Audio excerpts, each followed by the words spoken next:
Badan Pengawas Obat dan Makanan BPOM Republik Indonesia merilis hasil penindakan industri farmasi yang memproduksi sirup obat tidak memenuhi syarat.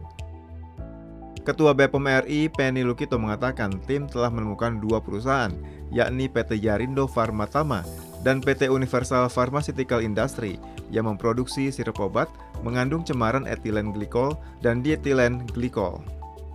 Zat kimia berbahaya EG dan DEG ini diduga memicu kasus gagal ginjal akut pada anak-anak.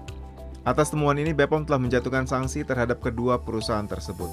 Merespon terhadap permasalahan yang ada sesuai dengan tugas dan fungsi dari Badan POM ya dalam sistem jaminan keamanan mutu produk obat dan makanan. Ya, perlu kami ingatkan kembali bahwa sistem jaminan keamanan dan mutu dari obat dalam hal ini tentu tidak hanya ada Badan POM, karena di dalam sistem tersebut ada pihak industri farmasi, ya, para produsen yang sudah tentunya memegang ya surat izin melakukan produksi, atau yang kita sebut dengan sertifikat cara produksi obat yang baik, ya, yang sudah disertifikasi oleh Badan POM dengan beberapa aspek-aspek penting ya dikaitkan dengan quality control yang harus dilakukan oleh mereka, sehingga apabila tidak ada kepatuhan dalam menaati setiap aspeknya itu adalah bentuk pelanggaran, ya. Apakah kami tindak lanjuti dengan pelanggaran dengan sanksi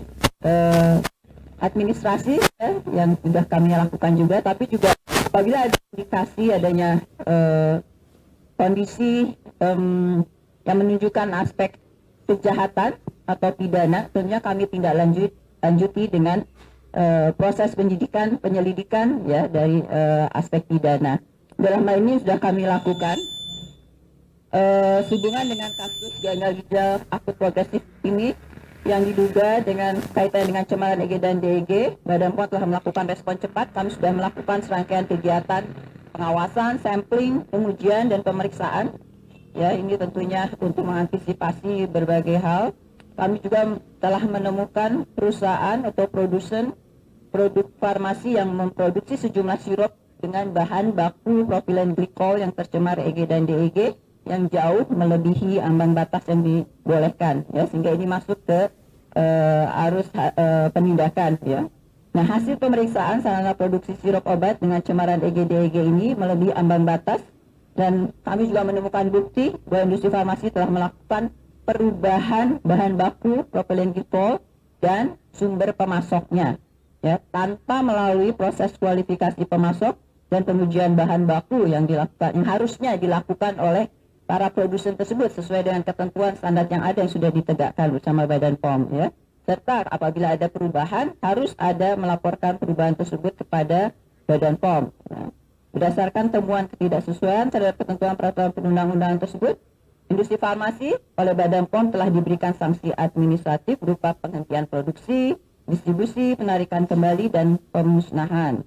Nah, selanjutnya terhadap pelanggaran ketentuan dan persyaratan dari CPOB ini, kedua industri farmasi setelah diberikan sanksi administrasi berupa pencabutan sertifikat CPOB untuk fasilitas produksi cairan oral non beta-lactam, artinya cairan, ya, sediaan cairan.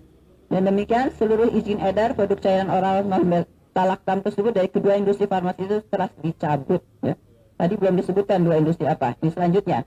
Nah, kemudian untuk melihat aspek pemidanaannya, Badan POM telah berkolaborasi dengan Barreskrim Polri melakukan operasi bersama semenjak hari Senin tanggal 24 Oktober 2022 terhadap dua industri farmasi yang diduga menggunakan pelarut propilen glikol yang mengandung EG/DEG di atas ambang batas, yaitu PT Yarindo Pharmatama yang beralamat di sini, ya, Yarindo, ya, Jalan Modern Industri di Cikande, Serang, Banten. Dan yang kedua, PT Universal Pharmaceutical Industry yang beralamat di Medan, ya, di Tanjung Mulia, Medan, Sumatera Utara. Dan berdasarkan hasil pemeriksaan terhadap beberapa sumber tentunya sesuai dengan ketentuan penyidikan berada di lokasi kedua tersebut didapati adanya bahan baku pelarut propilen glikol, produk jadi, serta bahan pengemas yang diduga terkait dengan kegiatan produk sirup obat mengandung EG/DEG yang melebihi ambang batas. Ini, ya, salah satu barang buktinya, ya. Pertama, PT Yarindo Fartama, ya ada barang-barang bukti yang sudah disegel, diambil ya, disita ya, ada bahan baku, ada produk jadi, ada bahan pengemas, ada dokumen-dokumen. Ini adalah untuk menelusur nanti sampai sejauh penyalur, distributor penyalur dari bahan bakunya ke arah mana. Ini akan terus ditelusur ke ini ya, ke hilir, ke upstream, ke hulu. Jumlah kasus gagal ginjal akut di Indonesia per 26 Oktober 2022 mencapai 269 kasus dengan 157 pasien meninggal dunia. Tim Liputan, Polri TV.